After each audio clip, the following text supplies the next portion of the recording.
Hello दोस्तों, welcome back to our channel. तो आज हम लोग वर्ड ऑफ इमोर्टल सीरीज को स्टार्ट करने जा रहे हैं, जो कि रेनेगेड इमोर्टल की ही तरह बहुत ही ज्यादा कमाल की स्टोरी होने वाली है। तो चलिए बिना और ज्यादा टाइम जाया किए अपनी एक्सप्लेनेशन वीडियो को स्टार्ट करते हैं। तो एपिसोड की शुरुआत में हमें एक एंशिएंट टेंपल का सीन दिखाया जाता है, जहाँ पे एक ओल्ड मास्टर अपनी पोती के साथ मौजूद था और वो बूढ़ा आदमी वहाँ पे अपनी पोती को वर्ड ऑफ इमोर्टल के बारे में ही बता रहा था। वो अपनी पोती को वर्ड ऑफ इमोर्टल के बारे में बताते हुए कहता है कि वो एक ऐसी जगह है जहाँ पे लोग इमोर्टैलिटी को हासिल करने के लिए जाते हैं, जिस पे उस बूढ़ी की पोती वहाँ पे आसपास की जगह को बहुत ही गौर से देखकर अपने ग्रैंडपा से सवाल करते हुए पूछती है, ग्रैंडपा आखिर ये स्टैचूज किन लोगों के हैं और इन्हें यहाँ पे इस तरह से इतनी शान के साथ एंशिएंट टेंपल के अंदर क्यों रखा गया है। जिस पे वो मास्टर वहाँ पे अपनी पोती को जवाब देते हुए बताता है कि ये सभी वो महान लोग हैं जो कि हमारे इस मोर्टल रियलम से होते हुए वर्ल्ड ऑफ इमोर्टल में जा पाए। इवन तुम ये समझ सकती हो कि ये हमारे एंसेस्टर्स हैं, जिन्होंने मोर्टल की सारी हदों को तोड़ते हुए इमोर्टैलिटी को हासिल किया, और वो भी सिर्फ और सिर्फ अपनी मेहनत के दम पर। और ये कहते हुए उस मास्टर की नजरों में अपने एंसेस्टर्स के लिए इज्जत साफ साफ दिखाई दे रही थी। जबकि अपने ग्रैंडपा की ये बात सुनकर वो बच्ची वहाँ पे एक बार फिर से अपने ग्रैंडपा से बहुत ही मासूमाना सवाल करते हुए पूछती है, ग्रैंडपा अगर वर्ड ऑफ इमोर्टल इतना ही ज्यादा खास है तो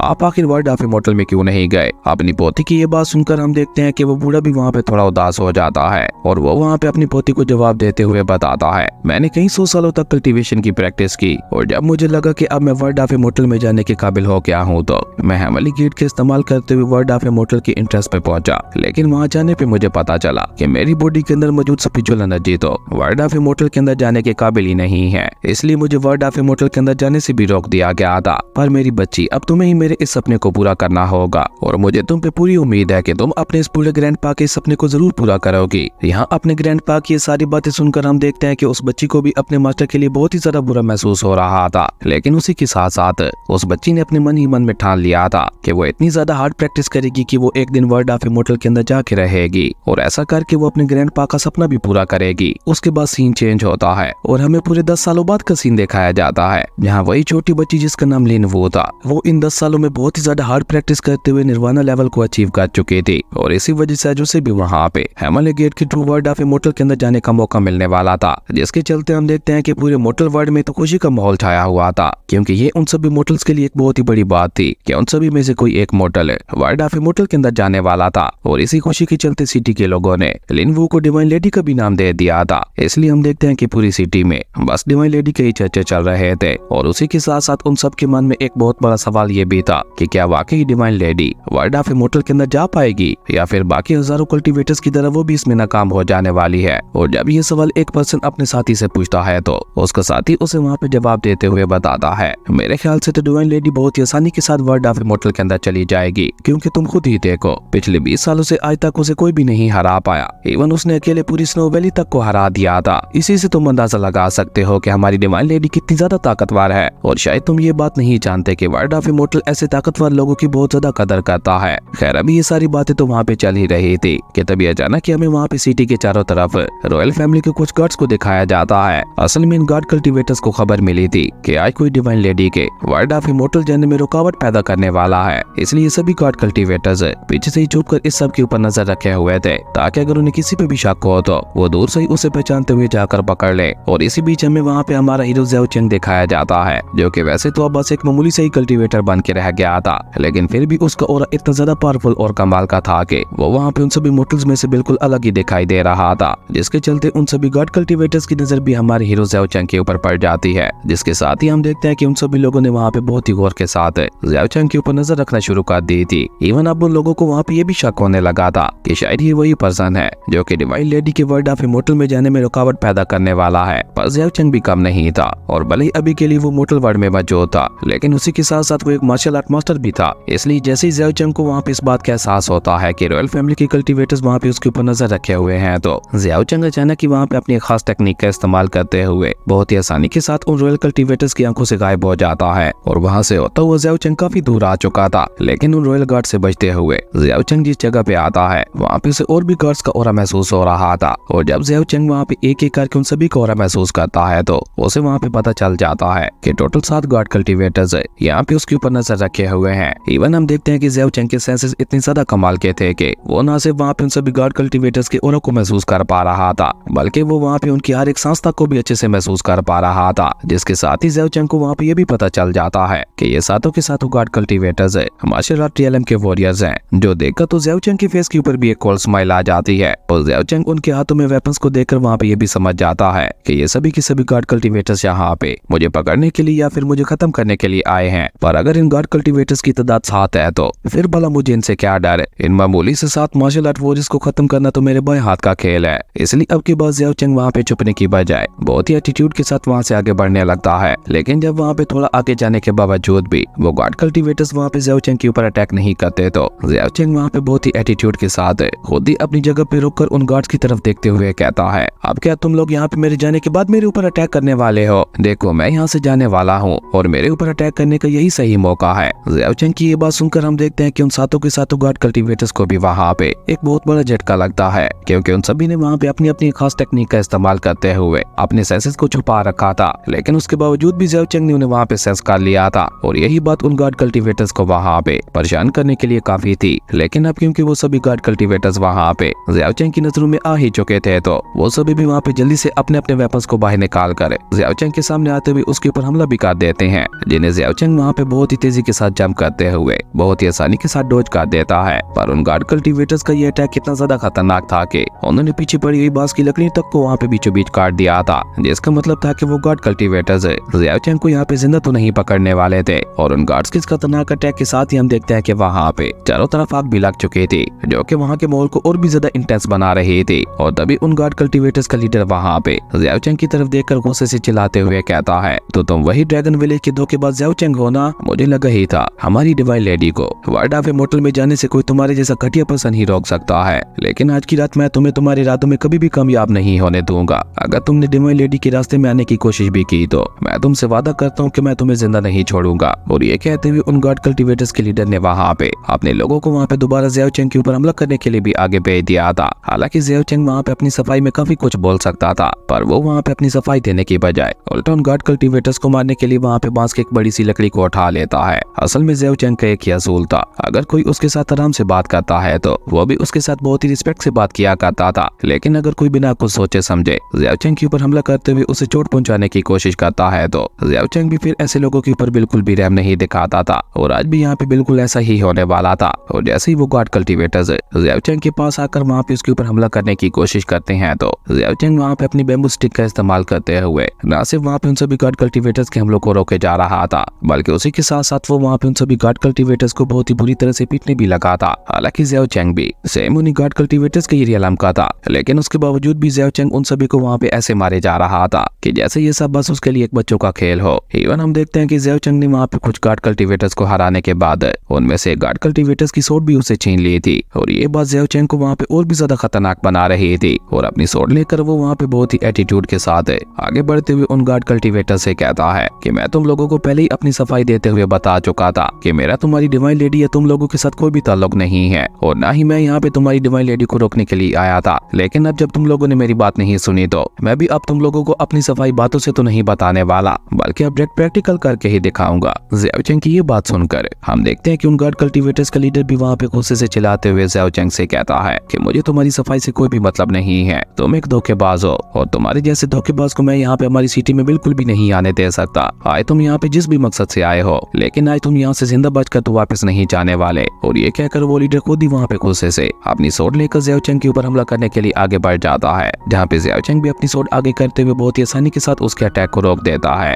जिसके बाद हमें वहाँ पे उन दोनों के दरमियान एक बहुत ही ज्यादा कमाल की सोड फाइट देखने को मिलती है। हालांकि वो डिवाइन लीडर काफी ज्यादा तेज था, इवन उसकी सोड स्किल्स भी काफी ज्यादा कमाल की थी, लेकिन इस सब के बावजूद भी वो वहाँ पे हमारे हीरो ज़ियाओ चेंग के सामने नहीं टिक पा रहा था, क्योंकि ज़ियाओ चेंग वहाँ पे बहुत ही तेजी के साथ उसके सभी सोड हमलों को डॉज करते हुए अपनी सोड सीधे जाकर वहाँ पे उसकी गर्दन के ऊपर रख देता है। और ये सब वहाँ पे इतना जल्दी हुआ था कि किसी को कुछ समझने का मौका ही नहीं मिला था। जबकि ये सब देखकर वो गॉड लीडर वहाँ पे ज़ियाओ चेंग को धमकी देते हुए कहता है कि तुम मुझे यहाँ पे नहीं मार सकते, वरना प्रिंसेस तुम्हें बिल्कुल भी जिंदा नहीं छोड़ेंगी। उस लीडर की ये बात सुनकर ज़ियाओ चेंग वहाँ पे कोल्ड टून के साथ उसे जवाब देते हुए कहता है कि अगर आज मैं यहाँ पे तुम्हें जिंदा भी छोड़ देता हूँ तो तुम्हारी प्रिंसेस फिर भी मेरे पीछे आने वाली है। इसका मतलब है कि दोनों सिचुएशंस में तुम्हारी प्रिंसेस तो मेरे पीछे आने ही वाली है, तो फिर तुम जिंदा रहकर क्या करोगे। और ये कहते हुए ज़ियाओ चेंग ने अचानक ही वहाँ पे बहुत ही रूटलेस तरीके के साथ उस लीडर का गला काट दिया था। और ऊपर से वहाँ पे उन सभी गॉड कल्टीवेटर्स को खत्म करने के बाद ज़ियाओ चेंग वहाँ पे बहुत ही एटीट्यूड के साथ चुपचाप वहाँ से जाने लगता है।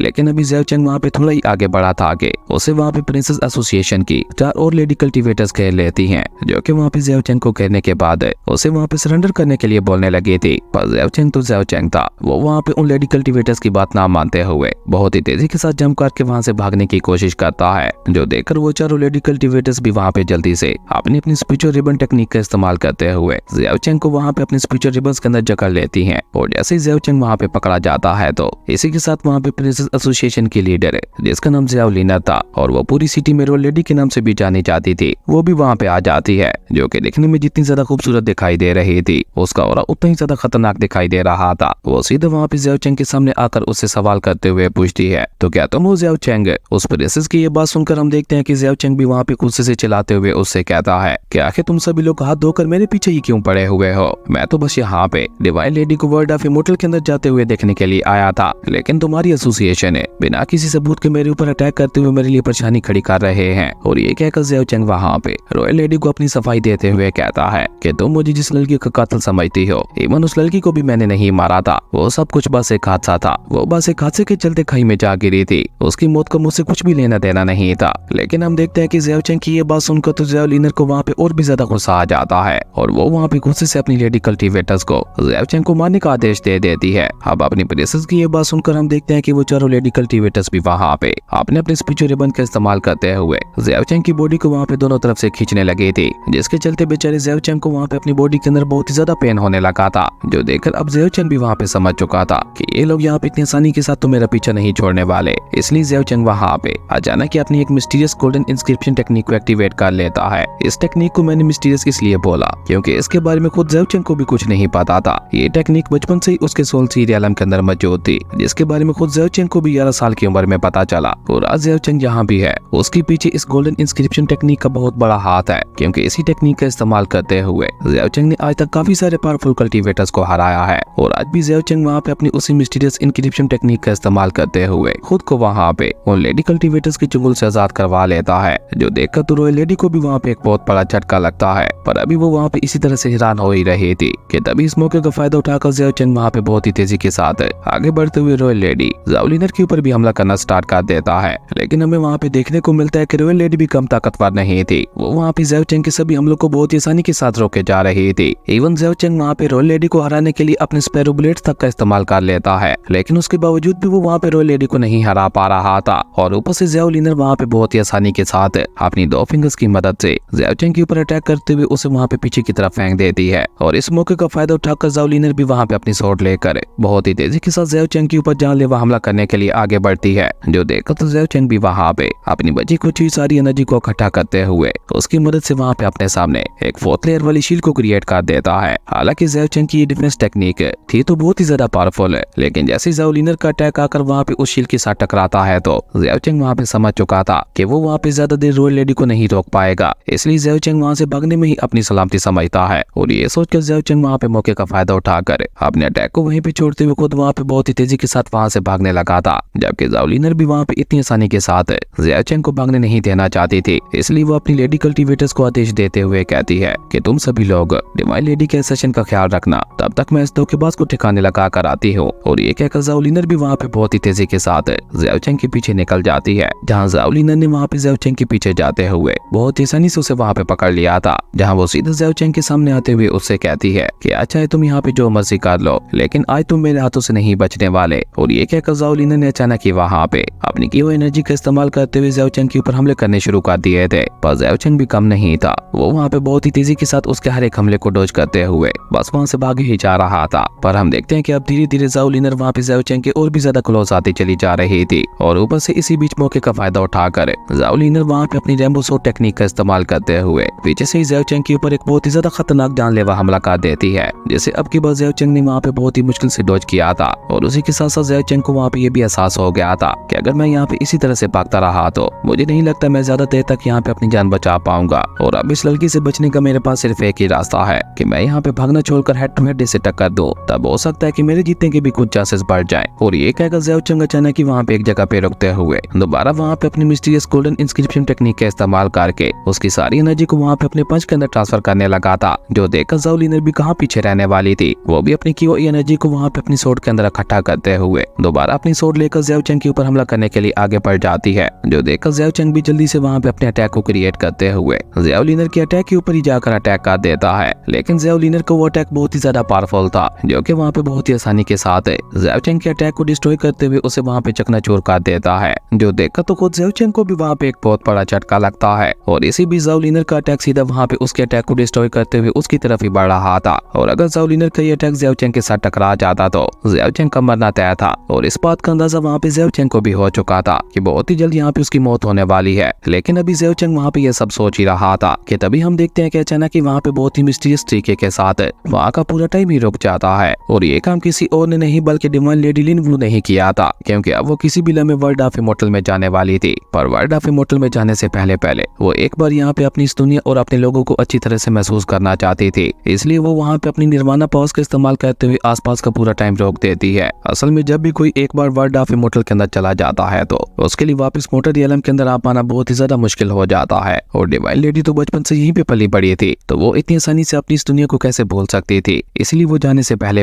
एक बार अपनी इस दुनिया को अच्छी तरह से महसूस करना चाहती थी, ताकि वो इन कुछ लम्हों की यादें पूरी जिंदगी अपने साथ संभाल के रख सके। और यही सब सोचकर डिवाइन लेडी टाउन में वहाँ पे आगे बढ़ने लगती है, जहाँ पे आगे बढ़ते हुए उसकी नजर वहाँ पे ज़ियाओ चेंग और ज़ियाओ लिनर के ऊपर भी पड़ती है, जो कि दोनों वहाँ पे एक दूसरे की जान लेने पे तुले हुए थे। पर डिवाइन लेडी यहाँ से जाने से पहले किसी को भी ऐसे मरते हुए नहीं देखना चाहती थी। इसलिए डिवाइन लेडी वहाँ पे ज़ियाओ लिनर की सोच का रुख मोड़ देती है और खुद वो वहाँ से आगे बढ़ जाती है। जिसके वहाँ से जाती हम देखते हैं कि टाइम दोबारा वहाँ पे स्टार्ट हो चुका था। और क्योंकि डिवाइन लेडी ने ज़ियाओ लिनर की सोच का रुख मोड़ दिया था, तो इसलिए ज़ियाओ चेंग की जान भी वहाँ पे बच चुकी थी, जो देखकर खुद ज़ियाओ चेंग भी वहाँ पे बहुत ज्यादा हैरान दिखाई दे रहा था। इवन ज़ियाओ लिनर को भी वहाँ पे कुछ समझ नहीं आ रहा था कि ज़ियाओ चेंग उसके सोड अटैक से बच कैसे गया। लेकिन अभी ज़ियाओ लिनर वहाँ पे ये सब सोच ही रही थी कि तभी हम देखते हैं कि इस मौके का फायदा उठाकर ज़ियाओ चेंग वहाँ पे रेड डस्ट माउंटेन्स की तरफ रवाना हो जाता है, क्योंकि अब बस वही एक जगह थी जो कि ज़ियाओ चेंग की जान बचा सकती थी। लेकिन ज़ियाओ लिनर भी इतनी आसानी से उसके पीछे तो नहीं छोड़ने वाली थी, इसलिए वो भी तेजी के साथ वहाँ पे ज़ियाओ चेंग के पीछे निकल जाती है। जबकि वहीं दूसरी तरफ हमें रेड डस्ट माउंटेन्स का सीन दिखाया जाता है, जहाँ पे डिवाइन लेडी अपनी निर्वाणा सोड का इस्तेमाल करते हुए अपने मोटल रियलम के ऊपर लगी हुई वर्ल्ड ऑफ इमॉर्टल की सील को डिस्ट्रॉय कर देती है। और ऐसा होते ही हम देखते हैं कि वहाँ पे चारों तरफ बहुत ही ज्यादा पावरफुल गोल्डन एनर्जी फैलने लगी थी, जिसके साथ ही हेवनली गेट वहाँ पे उनके सामने समन हो जाता है। और जैसे ही वो हेवनली गेट वहाँ पे ओपन होता है तो हम देखते हैं कि वहाँ पे दो डिवाइन गॉड्स भी आ जाते हैं, जो कि उस हेवनली गेट की रक्षा किया करते थे, जिन्हें देखकर तो डिवाइन लेडी वहाँ पे बिल्कुल भी नहीं घबराती। और तभी अचानक से ही डिवाइन लेडी को वहाँ पे अपने कानों में एक आवाज सुनाई देती है, जो कि वहाँ पे डिवाइन लेडी के सामने हेवनली गेट तक एक सीढ़ी बनाते हुए उससे कहती है, लिन वू, मैं तुम्हारा हेवनली गेट के अंदर स्वागत करता हूँ, लेकिन वर्ल्ड ऑफ इमॉर्टल के अंदर एंटर करने से पहले तुम्हें इस हेवनली गेट को पार करते हुए काफी सारे इम्तिहानात को पास करना होगा। जिसके लिए हम देखते हैं कि लिन वू भी पूरी तरह से रेडी थी, इसलिए वो वहाँ पे और ज्यादा देर ना करते हुए धीरे धीरे वहाँ पे उन सीढ़ियों के ऊपर चढ़ने लगती है। जहाँ अभी लिन वू थोड़ा ही आगे बढ़ी थी कि उसे दोबारा वहाँ पे वही आवाज सुनाई देती है, जो कि वहाँ पे मिस लिन वू से कह रही थी, अब तुम हमारे वर्ल्ड ऑफ इमॉर्टल का एक हिस्सा बन चुकी हो, तो तुम्हें अपने मोर्टल वर्ल्ड की सारी यादों को पीछे छोड़ना होगा। तुम्हारे रिश्तेदार, तुम्हारे दोस्त, इवन के तुम्हारे माता पिता को भी तुम्हें पीछे छोड़ना होगा। उस आवाज की ये बात सुनकर हम देखते हैं कि मिस लिन वू भी उसे वहाँ पे जवाब देते हुए कहती है कि हाँ, ये बात मैं अच्छी तरह से जानती हूँ और मैं इसके लिए पूरी तरह से तैयार भी हूँ। लेकिन ये कहते कहते मिस लिन वू के दिमाग में एक सवाल पैदा होता है कि आज मैं जो कुछ भी हूँ और जिस भी मुकाम पे हूँ वो सिर्फ और सिर्फ अपने पास्ट की वजह से ही हो,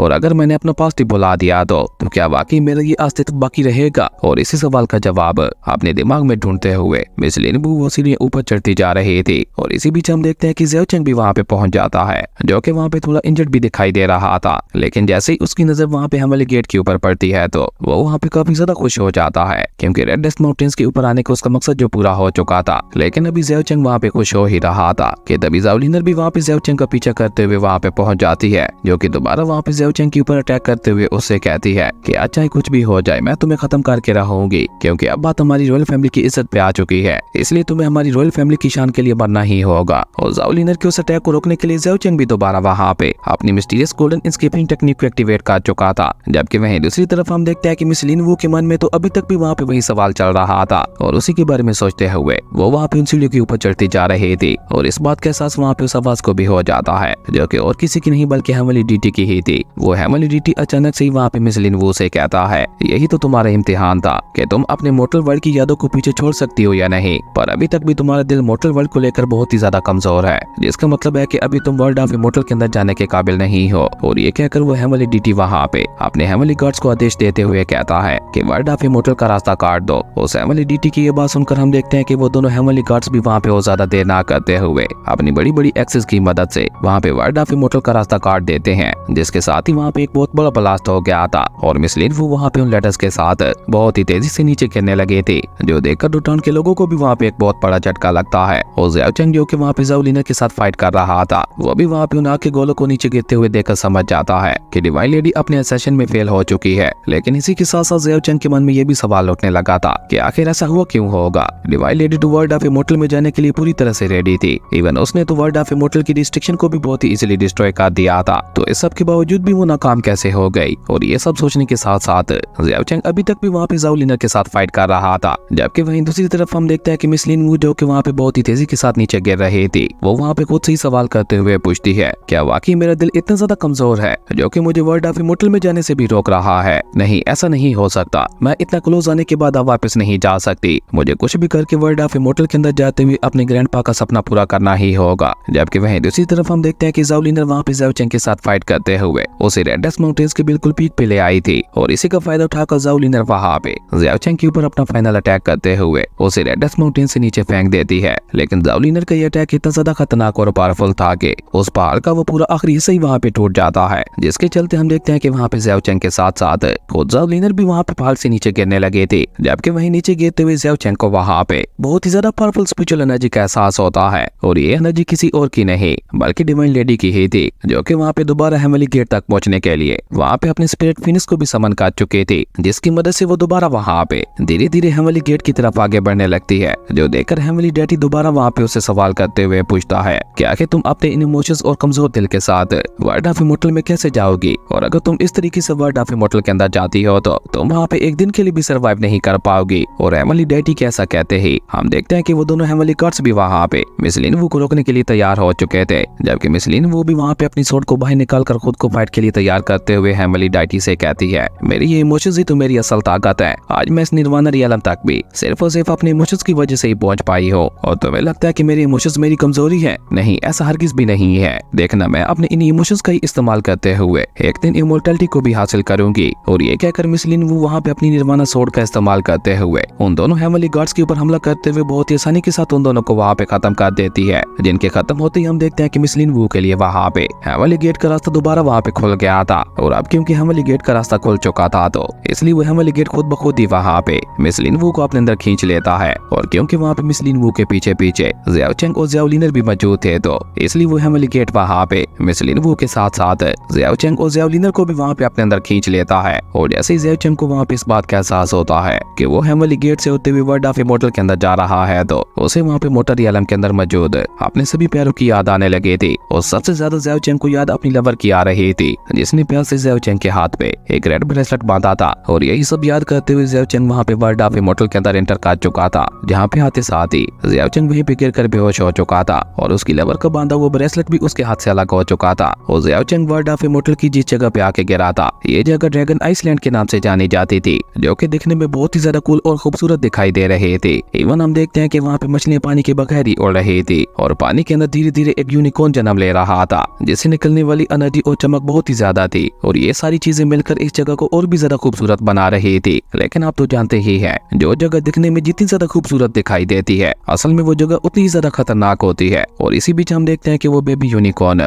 जिसका अभी अभी वहाँ पे उस पूल के अंदर जन्म हुआ था, वो सीधा वहाँ पे ज़ियाओ चेंग के पास आते हुए उसे वहाँ पे होश में ले आता है, जहाँ पे ज़ियाओ चेंग अभी भी मोटर रियलम के अपने माता पिता के बारे में ही याद कर रहा था। और जैसे ही वो बेबी यूनिकॉर्न उसे वहाँ पे होश में ले आता है तो ज़ियाओ चेंग के मुंह से सबसे पहला नाम अपनी लवर का ही निकलता है, जिसका नाम रूज हुई था। खैर, होश में आने के बाद हम देखते हैं कि ज़ियाओ चेंग वहाँ पे अपने आसपास की जगह को बहुत ही गौर से देखने लगा था। और उस जगह को देखकर ज़ियाओ चेंग को वहाँ पे इतना तो एहसास हो चुका था कि वो गलती से वर्ल्ड ऑफ इमोर्टल के अंदर आ चुका है। लेकिन अभी तक भी ज़ियाओ चेंग वहाँ पे वर्ल्ड ऑफ इमोर्टल के खतरों से वाकिफ नहीं था। लेकिन अभी ज़ियाओ चेंग वहाँ पे खड़ा होकर ये सब सोच ही रहा था कि तभी अचानक ही नीचे पानी से एक इवल ड्रैगन बीस्ट निकल कर बाहर आता है, जो कि ज़ियाओ चेंग को देखकर वहाँ पे जोर जोर से रोर करने लगा था। और उस ड्रैगन की रोर में इतना ज्यादा प्रेशर था कि ज़ियाओ चेंग वहाँ पे उस पहाड़ी से उड़ता हुआ सीधा नीचे जा गिरता है। लेकिन अच्छी बात यह थी कि ज़ियाओ चेंग को वहाँ पे ज्यादा चोट नहीं लगती, और ऊपर से ज़ियाओ चेंग वहाँ पे अपनी चोट को भूलते हुए सिर्फ वहाँ पे उस ड्रैगन बीस्ट के बारे में ही सोच रहा था, क्योंकि आज ज़ियाओ चेंग ने पहली बार अपनी लाइफ में एक रियल ड्रैगन को देखा था। खैर, ये सब सोचते हुए जैसे ही ज़ियाओ चेंग वहाँ पे खुद को संभालते हुए अपनी जगह पे खड़ा होता है तो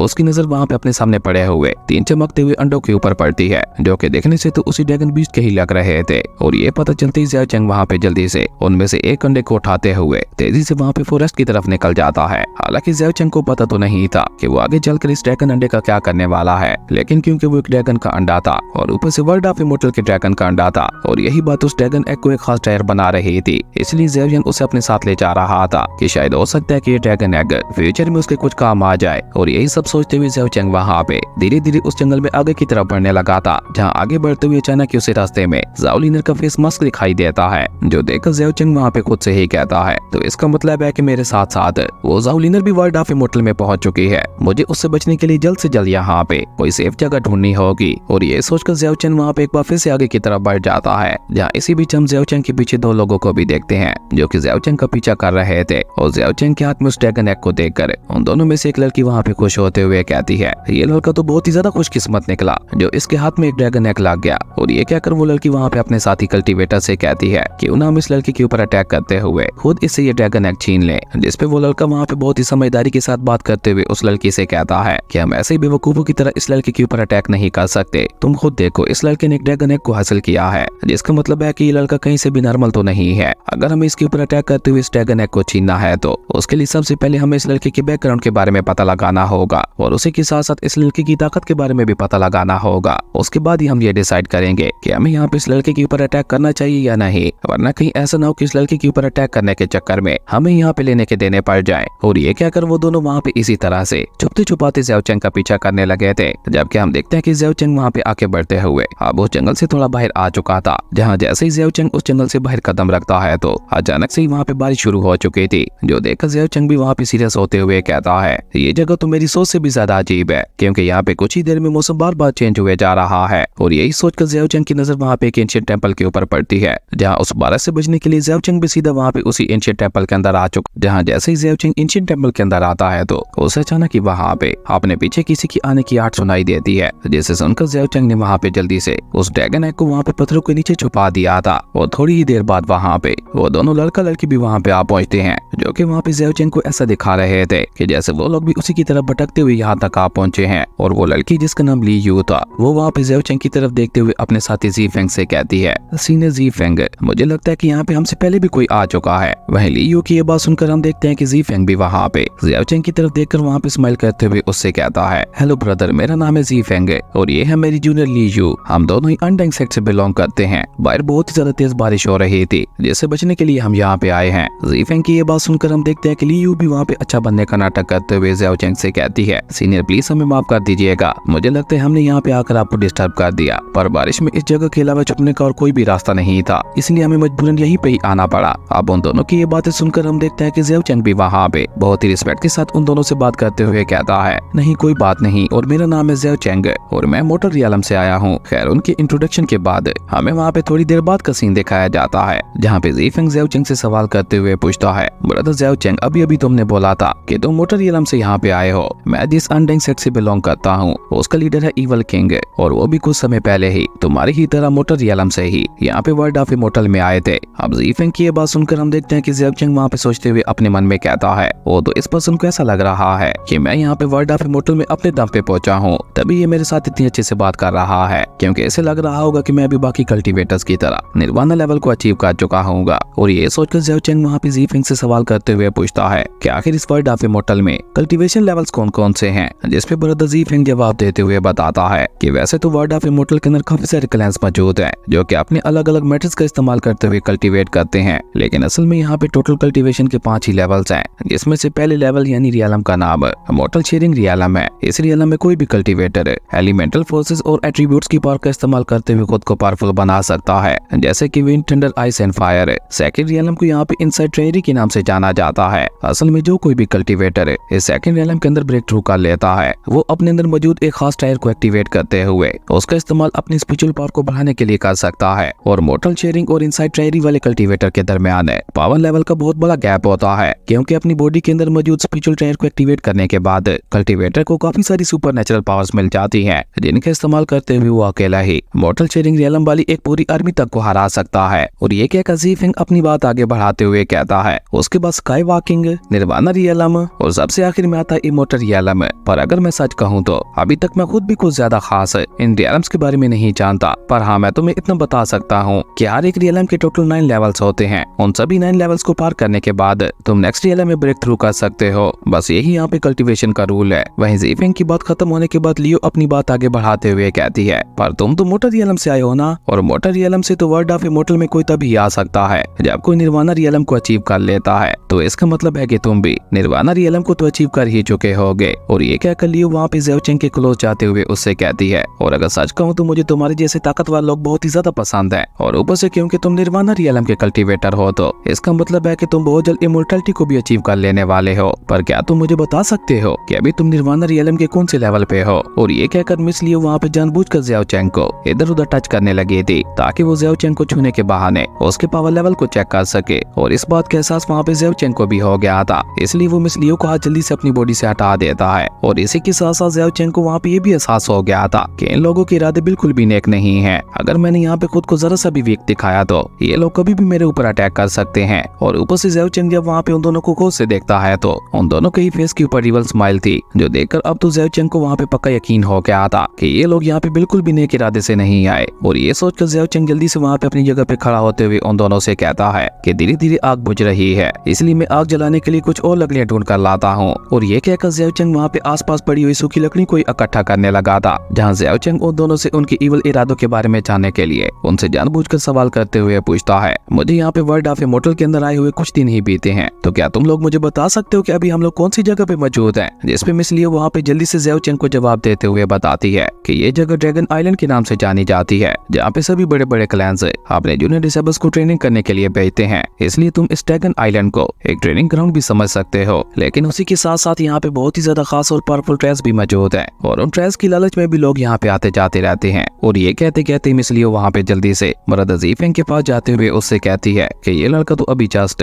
मोर्टल शेयरिंग रियलम में है, जो सुनकर ज़ीफेंग के फेस के ऊपर आई हुई इवल स्माइल और भी ज्यादा बढ़ जाती है। और वो जल्दी से वहाँ पे अपनी स्वॉर्ड को बाहर निकालते हुए लियो से कहता है कि अगर ऐसी बात है तो फिर देर किस बात की, हम इसे अभी यहाँ पे खत्म करते हुए इसके ड्रैगन एग को छीन लेते हैं। ज़ीफेंग की ये बात सुनकर मिस लियो भी हमें अपना सर हिला देती है, और वो ज़ेओ चेंग को वहाँ पे उसी तरह से अपनी बातों में लगाते हुए कहती है कि इस ड्रैगन आइस आइलैंड के अंदर न सिर्फ तुम्हें बीस्ट को हंट करने को मिलेगा, बल्कि उसी के साथ साथ तुम्हें बहुत ज्यादा पावरफुल और खास ट्रेस भी मिल सकते हैं, जैसे कि एक ड्रैगन एग। अब ड्रैगन एग का नाम सुनकर ज़ेओ चेंग को भी वहाँ पे एक झटका लगता है, और एक ही सेकंड में ज़ेओ चेंग को वहाँ पे सारा माजरा समझ आ गया था कि आखिर ये दोनों ज़ेओ चेंग के पीछे क्यों आए थे। जबकि इसी बीच हम देखते हैं कि वो दोनों वहाँ पे धीरे धीरे ज़ेओ चेंग की तरफ आगे बढ़ने लगे थे, जिस बात का एहसास वहाँ पे ज़ेओ चेंग को भी हो चुका था। इसलिए वो अपने मन में कहता है कि अभी तो मैं बहुत ही बुरी तरह से इंजर्ड हूँ, जिसके चलते मैं यहाँ पे इन दोनों के साथ फाइट भी नहीं कर सकता, इसलिए मुझे यहाँ पे इनसे बचने का कोई और रास्ता ढूंढ निकालना होगा। जबकि इसी बीच हम देखते हैं कि वो दोनों तो वहाँ पे ज़ेओ चेंग के और भी ज्यादा क्लोज आ चुके थे, और तभी अचानक ही ज़ेओ चेंग के दिमाग में एक आइडिया आता है, और वो जल्दी से अपनी ड्रैगन एग को बाहर निकालकर उन्हें वहाँ पे दिखाते हुए कहता है, क्या तुम लोग यहाँ पे इसी ड्रैगन एग के बारे में बात कर रहे हो? ये ड्रैगन एग तो मुझे ऐसी एक केव के अंदर मिल गया था, और वहाँ पे इस तरह के 2 और भी ड्रैगन एग्स मौजूद थे।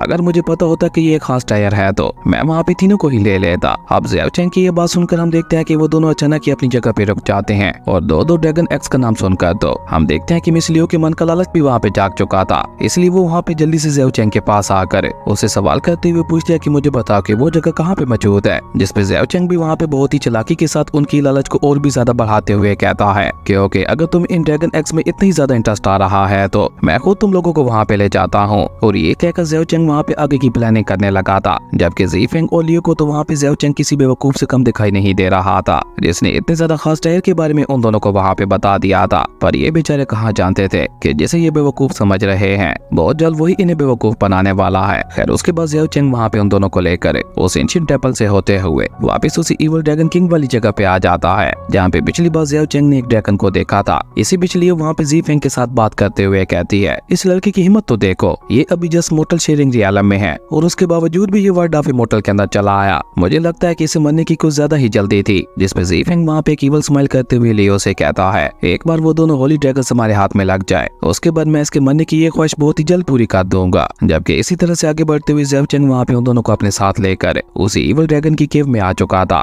जहाँ पे पिछली बार ज़ेओ चेंग गलती से पहुंचा था। और जैसे ही उन दोनों की नजर वहाँ पे अपने सामने पड़े हुए होली ड्रैगन एक्स के ऊपर पड़ती है तो उन दोनों की खुशी का तो वहाँ पे कोई ठिकाना ही नहीं था। लेकिन सबसे पहले वो वहाँ पे ज़ेओ चेंग को ठिकाने लगाना चाहते थे, इसलिए वो दोनों ही वहाँ पे इवल स्माइल करते हुए कहते हैं, ज़ेओ चेंग तुमने हमारी बहुत मदद की है, इसलिए अब हम भी तुम्हें अपनी तरफ से एक रिवार्ड देना चाहते हैं। जिसपे ज़ेओ चेंग उन्हें वहाँ पे साफ साफ मना करते हुए कहता है कि नहीं, उसकी कोई भी जरूरत नहीं है। लेकिन मिस लियो वहाँ पे ज़ेओ चेंग की की तरफ आगे बढ़ते हुए कहती है कि ऐसे कैसे जरूरत नहीं है। और ये कहकर मिस लियो ने अचानक ही वहाँ पे बहुत ही चालाकी के साथ अपनी स्वॉर्ड को बाहर निकालते हुए उसे वहाँ पे ज़ाओ चेंग के ऊपर ही तान दिया था, जिसपे ज़ाओ चेंग भी वहाँ पे मासूम बनते हुए उससे कहता है कि आखिर तुम ऐसा क्यों कर रही हो, तुम लोग इन ड्रैगन एक्स तक पहुंचना चाहते थे और मैंने तुम्हारे कहे अनुसार तुम दोनों को यहाँ पे इन ड्रैगन एक्स तक पहुंचा दिया, तो उसके बावजूद भी तुम लोग यहाँ पे मुझे क्यों मारना चाहते हो। ज़ाओ चेंग की ये बात सुनकर हम देखते हैं कि मिस लियो वहाँ पे एक डेविल स्माइल के साथ ज़ाओ चेंग को जवाब देते हुए कहती है कि ये ड्रैगन एक्स एक बहुत ही ज्यादा खास और पावरफुल टायर है, जिसे छीनने के लिए कोई किसी की जान तक को भी ले सकता है। और अब क्योंकि ये टायर हमारे हाथ में है तो हम नहीं चाहते कि किसी तीसरे को भी इसके बारे में पता चले, इसलिए हम लोग यहाँ पे अपने सीक्रेट को मिटा रहे हैं। जबकि वहीं दूसरी तरफ हम देखते हैं कि ज़ी फेंग वहाँ पे उन ड्रैगन एक्स को लेने के लिए धीरे धीरे वहाँ पे उनकी तरफ आगे बढ़ रहा था, पर तभी अचानक से ही वो पूरी केव वहाँ पे हिलने लगती है। असल में ये सारा प्लान ज़ाओ चेंग का ही था। उसने लास्ट टाइम में इवल ड्रैगन बीस्ट की टाइमिंग को नोट कर लिया था कि जब भी फ्लाइंग फिशेस बाहर आते हुए फॉर्म बनाती हैं तो उसकी थोड़ी देर बाद इवल ड्रैगन बीस्ट भी बाहर आता है,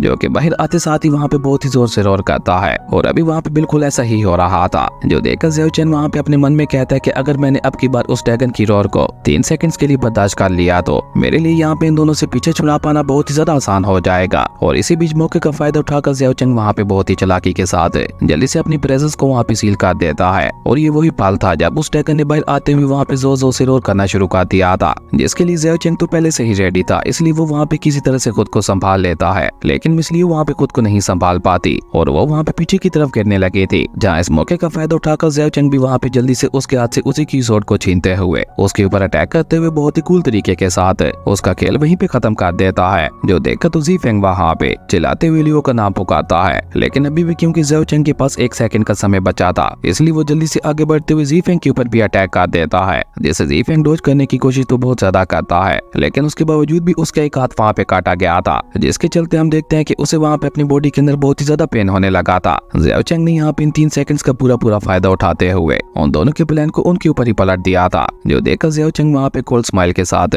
ब्रदर ज़ी फेंग की तरफ देखते हुए कहता है, कितने अफसोस की बात है कि तुम दोनों जो कि यहाँ पे मुझे मारना चाहते थे, अब तुम दोनों खुद ही मौत के मुंह में जा चुके हो। ज़ाओ चेंग की ये बात सुनकर हम देखते हैं कि ब्रदर ज़ी फेंग वहाँ पे गुस्से से खड़ा होते हुए कहता है, आखिर तुम्हारे जैसे कुत्ते की हिम्मत कैसे हुई हमारे खिलाफ प्लानिंग करने की, आज तो मैं तुम्हें जिंदा नहीं छोड़ने वाला। और ये कहकर वो अपने एक हाथ से अपनी स्वॉर्ड लेकर वहाँ पे ज़ाओ चेंग के ऊपर हमला करने के लिए आगे बढ़ जाता है। जो देखकर ज़ाओ चेंग भी वहाँ पे लियो की स्वॉर्ड का इस्तेमाल करके वहाँ पे उसके अटैक को रोकते हुए कोल्ड टून में उससे कहता है कि जो लोग मुझे चोट पहुंचाने की कोशिश करते हैं मैं उनका यही हाल करता हूँ, फिर चाहे वो मुझसे ताकतवर हो या जो भी हो, मुझे उसे कोई भी फर्क नहीं पड़ता। और इसी बीच मौके का फायदा उठाकर ज़ाओ चेंग वहाँ पे ज़ी फेंग को एक बहुत ही ज्यादा पावरफुल किक मारते हुए उसे उठाकर काफी पीछे फेंक देता है। लेकिन हम देखते हैं कि उसके बावजूद भी ज़ी फेंग था कि वहाँ पे अपनी हार मानने को तैयार ही नहीं था। वो दोबारा वहाँ पे गुस्से से अपनी स्वॉर्ड लेकर वहाँ पे ज़ाओ चेंग के ऊपर हमला करने के लिए आगे बढ़ जाता है, जहाँ ज़ाओ चेंग भी वहाँ पे अपनी स्वॉर्ड का इस्तेमाल करते हुए न सिर्फ उसके सभी हमलों को रोक रहा था, बल्कि उसी के साथ साथ उसे वहाँ पे बराबरी की टक्कर देते हुए उसके ऊपर भारी भी पड़ रहा था, क्योंकि अभी ज़ी फेंग बहुत ही बुरी तरह से इंजर्ड हो चुका था और वो चाहकर भी वहाँ पे ज़ाओ चेंग का मुकाबला नहीं कर पा रहा था। और इसी बीच मौके का फायदा उठाकर ज़ाओ चेंग वहाँ पे ज़ी फेंग के ऊपर एक बहुत ही ज्यादा खतरनाक स्वॉर्ड अटैक करते हुए उसे वहाँ पे हरा देता है। लेकिन ज़ी फेंग का गुस्सा था कि वहाँ पे शांत होने का नाम ही नहीं ले रहा था। वो गुस्से से वहाँ पे एक बार फिर से अपना पूरा दम लगाकर अपनी जगह पे खड़ा होते हुए ज़ाओ चेंग से कहता है कि तुमने भले यहाँ पे मेरी और मेरी जूनियर डिसेबल को हरा दिया, लेकिन मैं यहाँ पे अकेला नहीं मरने वाला, मैं तुम्हें भी अपने साथ लेकर मरूंगा। और ये कहते हुए ज़ी फेंग अपने अनडिफेंग सेक्ट की एक डेमोनिक फॉर्मेशन को एक्टिवेट कर लेता है। ये एक तरह की सैक्रिफाइस फॉरबिडन फॉर्मेशन थी, जिसे ज़ी फेंग वहाँ पे अपनी बॉडी को बंद करते हुए एक्टिवेट कर रहा था। जो देखकर तो ज़ाओ चेंग भी वहाँ पे समझ चुका था कि ये टेक्निक उसके लिए बहुत ही ज्यादा खतरनाक साबित होने वाली है, पर अब क्योंकि वहाँ पे बहुत ही ज्यादा देर हो चुकी थी तो इसलिए ज़ाओ चेंग वहाँ से भाग भी नहीं सकता था। इसलिए ज़ाओ चेंग वहाँ पे अपनी मिस्टीरियस गोल्डन इंस्क्रिप्शन टेक्निक को एक्टिवेट करते हुए ज़ी फेंग की उस खतरनाक अटैक का मुकाबला करने का डिसाइड करता है। जो देखकर ज़ी फेंग भी वहाँ पे और ज्यादा देर ना करते हुए जल्दी से अपने उस खतरनाक अटैक के साथ सीधा वहाँ पे ज़ाओ चेंग के ऊपर हमला कर देता है, जिसे ज़ाओ चेंग वहाँ पे अपनी गोल्डन इंस्क्रिप्शन टेक्निक का इस्तेमाल करते हुए बहुत ही मुश्किल से रोक रहा था। जबकि पीछे से ज़ी फेंग लगातार वहाँ पे अपनी बॉडी के साथ साथ अपनी सोल को बंद करते हुए अपने अटैक की पावर को और भी ज्यादा बढ़ाया जा रहा था, जिसके चलते तो हम देखते हैं कि अब वहाँ पे ज़ाओ चेंग के लिए उस अटैक को रोक पाना और भी ज्यादा मुश्किल होता जा रहा था। पर ज़ाओ चेंग तो ज़ाओ चेंग था, उसने भी हार मानना कहाँ सीखा था, इसलिए वो वहाँ पे जल्दी से अपनी गोल्डन इंस्क्रिप्शन टेक्निक को अपने दूसरे हाथ पे भी एक्टिवेट कर लेता है। और अब वो वहाँ पे अपने दोनों हाथों के साथ ज़ी फेंग के उस खतरनाक अटैक को रोकने की कोशिश करने लगा था। और बहुत ज्यादा कोशिश और अपना पूरा दम लगाने के बाद आखिरकार हम देखते हैं कि ज़ाओ चेंग वहाँ पे ज़ी फेंग के अटैक को रोकने में कामयाब हो चुका था। और जैसे ही ज़ी फेंग का अटैक वहाँ पे डिस्ट्रॉय होता है तो उसके साथ ही वहाँ पे एक बहुत बड़ा ब्लास्ट भी हो गया था, जिसकी चपेट में आते हुए ज़ीफेंग तो वहीं पे जल के मारा गया था। जबकि उसी के साथ साथ हम देखते हैं कि ज़ियाओ चेंग की अपनी हालत भी वहाँ पे बहुत ज्यादा खराब हो चुकी थी। इवन ज़ियाओ चेंग वहाँ पे कभी भी गिरकर बेहोश हो सकता था, लेकिन अभी तक क्योंकि वहाँ पे इवल ड्रैगन का खतरा था तो इसलिए ज़ियाओ चेंग वहाँ पे जल्दी से ज़ीफेंग की सूट को उठाते हुए वहाँ से निकल जाता है। और अब क्योंकि ज़ीफेंग मारा जा चुका था तो इसलिए उसकी सूट का नया ओनर भी ज़ियाओ चेंग बन चुका था। और उस केव से निकलने के बाद ज़ियाओ चेंग सीधा वहाँ पे अपने पास वाले फॉरेस्ट के अंदर आ चुका था, जहाँ पे ज़ियाओ चेंग की हालत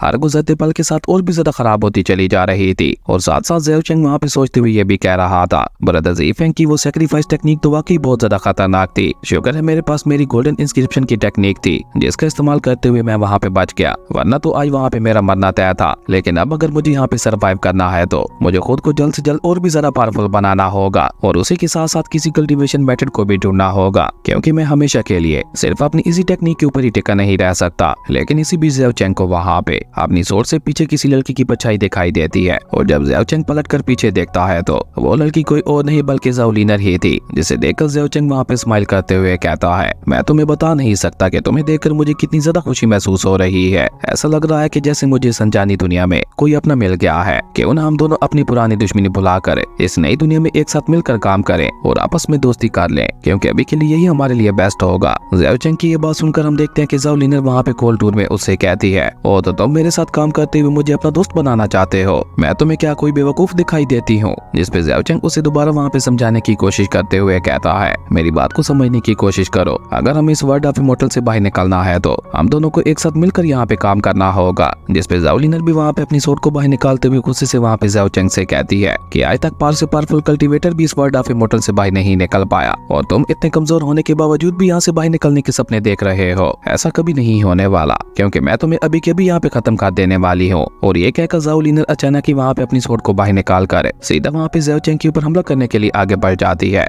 और क्योंकि अब ज़ियाओ चेंग वहाँ पे बहुत ही बुरी तरह से इंजर्ड हो चुका था, इसलिए वो ज़ाओ लिनर के साथ फाइट नहीं कर सकता था, तो वो जल्दी से वहाँ पे अपने पास पड़े हुए एक बड़े से पत्थर को उठाकर उसे सीधे वहाँ पे ज़ाओ लिनर की तरफ ही फेंक देता है, जिसे ज़ाओ लिनर ने वहाँ पे अपनी सोट के साथ बहुत ही आसानी से काट दिया था। लेकिन ज़ियाओ चेंग इस मौके का फायदा उठाकर वहाँ से भाग चुका था, जहाँ वो अपनी जान बचाते हुए डेडली आइलैंड में आ चुका था। और वो जगह देखने में बहुत ही ज्यादा खतरनाक और मिस्टीरियस दिखाई दे रही थी, जहाँ पे चारों तरफ कंगाल और हड्डियां ही हड्डियां मौजूद थी। लेकिन हम देखते हैं कि ज़ाओ लिनर भी ज़ियाओ चेंग का पीछे करते हुए वहाँ पे पहुंच जाती है, और लगातार वहाँ पे पीछे से ज़ियाओ चेंग के ऊपर सोर्ड स्लैशेस से हमला भी किए जा रही थी। और ज़ियाओ चेंग जो कि ऑलरेडी बहुत ही बुरी तरह से इंजर्ड था, हम देखते हैं कि वो ज़ाओ लिनर के खतरनाक हमलों की वजह से वहाँ पे और भी ज्यादा बुरी तरह से इंजर्ड हो चुका था। हालांकि ज़ियाओ चेंग उसे वहाँ पे शांत करवाने की कोशिश भी करता है, लेकिन ज़ाओ लिनर वहाँ पे उसे जवाब देते हुए कहती है कि अब मैं तुम्हारी मौत के बाद ही शांत हो पाऊंगी। और ये कहकर ज़ाओ लिनर जैसे ही दोबारा वहाँ पे ज़ियाओ चेंग के ऊपर हमला करने के लिए आगे बढ़ती है तो उसे वहाँ पे ज़ियाओ चेंग के पीछे एक बहुत ही ज्यादा खतरनाक डेमोनिक बीस्ट दिखाई देता है, जिसे एंशिएंट टाइनोसोरस के नाम से जाना जाता था। और ज़ाओ लिनर भी उस डेमोनिक बीस्ट के बारे में अच्छी तरह से जानती थी कि ये बीस्ट कितना ज्यादा खतरनाक है, इसलिए वो ज़ियाओ चेंग को अकेला वहीं पे छोड़कर खुद वहाँ पे फैले हुए कोरल के अंदर ही कहीं गायब हो जाती है। और जाते जाते वहाँ पे ज़ियाओ चेंग से कहती है कि तुम ऐसी ही घटिया मौत डिजर्व करते थे। जबकि ज़ाओ लिनर को वहाँ पे इस तरह से गायब होते हुए देखकर बेचारे ज़ियाओ चेंग को तो कुछ समझ ही नहीं आ रहा था कि आखिर अचानक से इस लड़की को क्या हो गया जो ये यहाँ पे अचानक ही इस तरह से गायब हो गई। और यही सोचते हुए जब ज़ियाओ चेंग पलट कर पीछे देखता है तो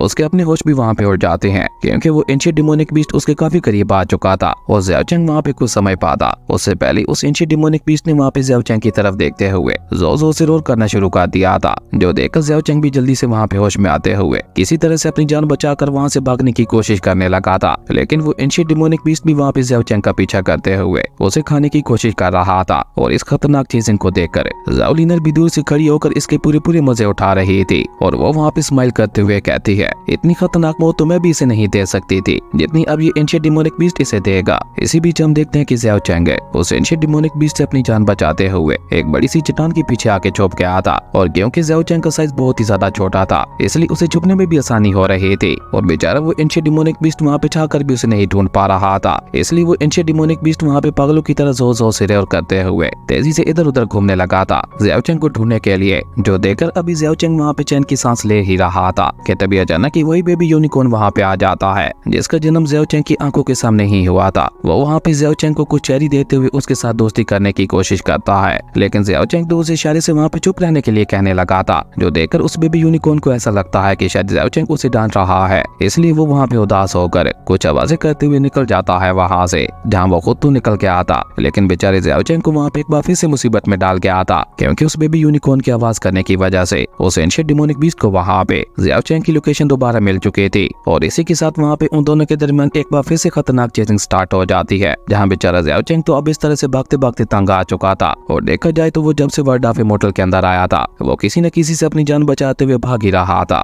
जिसके चलते अब वहाँ पे उसकी बची कुछ एनर्जी भी खत्म हो चुकी थी। और इसी बीच उसे एक बड़ा सा पत्थर उड़ते हुए आके लगता है, जिसके चलते ज़ियाओ चेंग उड़ता हुआ वहाँ से पीछे जा गिरा था। और इस तरह वो एंशिएंट डेमोनिक बीस्ट वहाँ पे एक बार फिर से ज़ियाओ चेंग के बहुत ही ज्यादा क्लोज आ चुका था, जो देखकर तो अब ज़ियाओ चेंग ने वहाँ पे सारी उम्मीदें ही छोड़ दी थी। इवन उसने वहाँ पे अपने मन ही मन में आखिरी बार अपने प्यारों को भी याद कर लिया था। पर हम देखते हैं कि बिल्कुल एंड समय पे उसी बेबी यूनिकॉर्न ने वहाँ पे एंट्री मारते हुए उस एंशिएंट डेमोनिक बीस्ट के ऊपर अटैक करते हुए वहाँ पे उसका ध्यान भटका दिया था। और क्योंकि वो बेबी यूनिकॉर्न वहाँ पे उड़ भी सकता था, इसलिए वो एंशिएंट डेमोनिक बीस्ट वहाँ पे चाहकर भी उसे नहीं पकड़ पा रहा था, जो देखकर तो ज़ियाओ चेंग भी वहाँ पे बहुत ज्यादा खुश हो जाता है। और वो अपने मन ही मन में उस बेबी यूनिकॉर्न का शुक्रिया अदा करने लगा था, जबकि वो बेबी यूनिकॉर्न भी वहाँ पे ज़ियाओ चेंग की जान बचाने के लिए उस एंशिएंट डेमोनिक बीस्ट को वहाँ पे अपने पीछे लगाते हुए वहाँ से धीरे धीरे दूर ले जाने लगा था, जो देखकर तो ज़ियाओ चेंग को वहाँ पे कुछ समझ ही नहीं आ रहा था कि आखिर वो बेबी यूनिकॉर्न ज़ियाओ चेंग की जान बचाने के लिए इतना कुछ क्यों कर रहा है। लेकिन अभी क्योंकि ज़ियाओ चेंग ना सिर्फ बहुत ही बुरी तरह से थक चुका था, बल्कि उसी के साथ साथ बहुत बुरी तरह से इंजर्ड भी हो चुका था, इसलिए वो जल्दी से अपनी जान बचाते हुए वापस उसी एंशिएंट टेंपल के अंदर आ जाता है, जहाँ पे वो एक बार बारिश से बचने के लिए रुका था। और वहीं पे उसने अपने ड्रैगन एग को भी छुपा रखा था, लेकिन वहाँ पूछने तक कि ज़ियाओ चेंग इतनी बुरी तरह से घायल हो चुका था कि वो वही पानी में गिरते हुए बेहोश हो जाता है, जहाँ इस बेहोशी की हालत में भी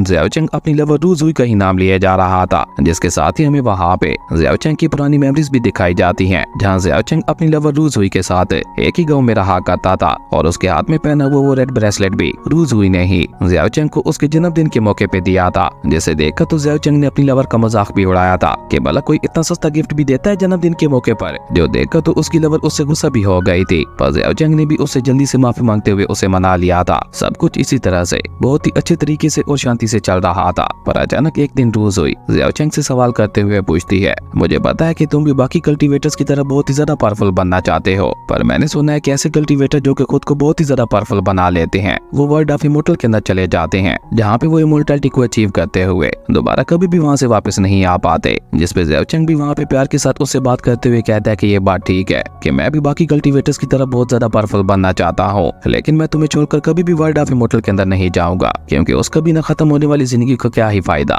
जिसमें आपको अपने प्यारों का ही साथ ना मिले। और यही वजह थी कि ज़ियाओ चेंग कभी भी इस वर्ल्ड ऑफ इमॉर्टल के अंदर नहीं आना चाहता था, लेकिन उसकी किस्मत को तो कुछ और ही मंजूर था। हालांकि ज़ियाओ चेंग निर्वाणा रियाला में भी नहीं पहुंचा था, लेकिन उसके बावजूद भी वो गलती से यहाँ पे आ चुका था। पर अब यही हकीकत है जिसे ज़ियाओ चेंग चाहकर भी चुटला नहीं सकता था, क्योंकि अब ज़ियाओ चेंग भी वर्ल्ड ऑफ इमॉर्टल का एक हिस्सा बन चुका था, और वो चाहे या ना चाहे, लेकिन अब उसे यहाँ पे सर्वाइव करने के लिए खुद को बहुत ही ज्यादा पावरफुल बनाना होगा। और ज़ियाओ चेंग की किस्मत भी तो उसे इसी तरह से पावरफुल बनाना चाहती थी, तभी तो वो इस तरह से वर्ल्ड ऑफ इमॉर्टल के अंदर पहुंच चुका था। और आज भी ज़ियाओ चेंग की किस्मत एक बार फिर से उसके साथ खेल खेलते हुए उसके खून को वहाँ पे उस होली ड्रैगन एग तक पहुंचा देती है। और ऐसा होते ही हम देखते हैं कि अचानक से उस ड्रैगन एग की पावर एक्टिवेट हो जाती है, जिसके बाद उस ड्रैगन एग की सारी एनर्जी इकट्ठा होते हुए सीधा वहाँ पे ज़ियाओ चेंग की बॉडी के अंदर जाने लगे थे। और जैसे जैसे उस ड्रैगन एग की बॉडी वहाँ पे ज़ियाओ चेंग की बॉडी के अंदर जा रही थी, हम देखते हैं कि वैसे वैसे ज़ियाओ चेंग की बॉडी धीरे धीरे ऊपर हवा में उठने लगती है। और उसी के साथ साथ उस ड्रैगन एग की होली एनर्जी की वजह से ज़ियाओ चेंग की बॉडी के ऊपर कुछ मिस्टीरियस पैटर्न्स भी बनने लगे थे। और इस सब के साथ साथ हम देखते हैं कि ज़ियाओ चेंग के सोल सीरियल के अंदर बहुत ही ज्यादा मात्रा में स्पिरिचुअल एनर्जी इकट्ठा होने लगे थे, जिसका असर ज़ियाओ चेंग की गोल्डन इंस्क्रिप्शन टेक्निक के ऊपर भी हो रहा था, जिसके चलते धीरे धीरे उसकी ट्रू पावर भी अवेकन होती जा रही थी। जो देखकर ज़ियाओ चेंग हमें वहाँ पे बताता है कि जब मैं 11 साल का था तब मुझे इस गोल्डन इंस्क्रिप्शन टेक्निक के बारे में पता चला था, पर हमारे मोटर रियलम के अंदर इतनी ज्यादा प्योर स्पिरिचुअल एनर्जी मौजूद ही नहीं थी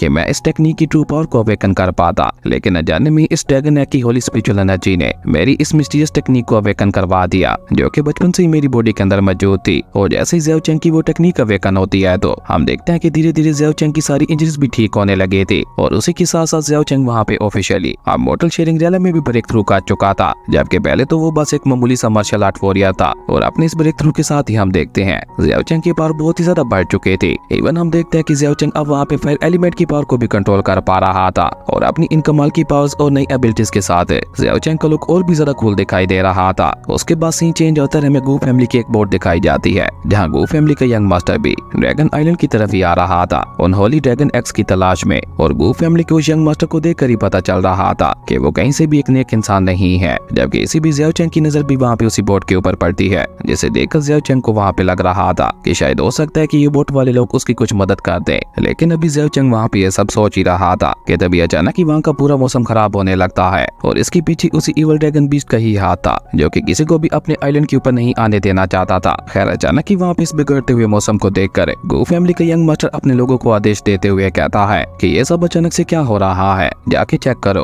और ये भी अभी हमारी बोट के साथ क्या हुआ था, मुझे ऐसा लगा कि हम किसी बहुत बड़ी चट्टान के साथ टकराए हैं। अपने यंग मास्टर का यह आदेश सुनकर जब वो लोग चेक करने के लिए नीचे पानी में देखते हैं तो उन्हें वहाँ पे पानी के नीचे एक बहुत बड़ा सी ड्रैगन दिखाई देता है, जिसे देखा तो वो सभी लोग वहाँ पे बहुत ही बुरी तरह से डर चुके थे, जबकि उस सी ड्रैगन ने भी उन्हें वहाँ पे देखते हुए उनकी बोट के ऊपर हमला करना शुरू कर दिया था। और सी ड्रैगन के अटैक की वजह से हम देखते हैं कि उनकी बोट भी वहाँ पे बिगड़ने लगे थे, जो देखकर तो वहाँ पे किसी को समझ ही नहीं आ रहा था कि आखिर ये किस तरह का खतरनाक मॉन्स्टर है। जबकि इसी बीच हम देखते हैं कि बोट के बिगड़ने की वजह से यंग मास्टर की एक दोस्त नीचे पानी में गिरने लगती है, जिसे यंग मास्टर बचाने की कोशिश तो बहुत ज्यादा करता है, पर क्योंकि वो बहुत ही ज्यादा कमजोर था इसलिए वो इसमें नाकाम हो जाता है। इवन वो तो खुद भी नीचे पानी में गिरने वाला था, पर उसे उसके एक वॉरियर वहाँ पे बचा लेता है। और ज़ियाओ चैंग जो कि दूर से ही खड़ा होकर ये सब देख रहा था, वो खुद से ही कहता है कि मुझे नहीं लगता कि अब इस बोट के अंदर कोई भी बचा होगा। और इसी के साथ ज़ियाओ चैंग को वहाँ पे ये भी एहसास हो चुका था कि उसके लिए इस ड्रैगन आइलैंड से निकल पाना इतना ज्यादा भी आसान नहीं होने वाला, इसलिए वो पानी से बाहर निकलने का फैसला तो ड्रॉप कर देता है, क्योंकि उसे नहीं पता था कि पानी के अंदर भी एक सी ड्रैगन मौजूद है। इसलिए वो वहाँ पे दोबारा ड्रैगन आइलैंड के जंगल के अंदर आ जाता है और वहाँ पे शिकार करके अपने लिए खाना बनाने लगा था।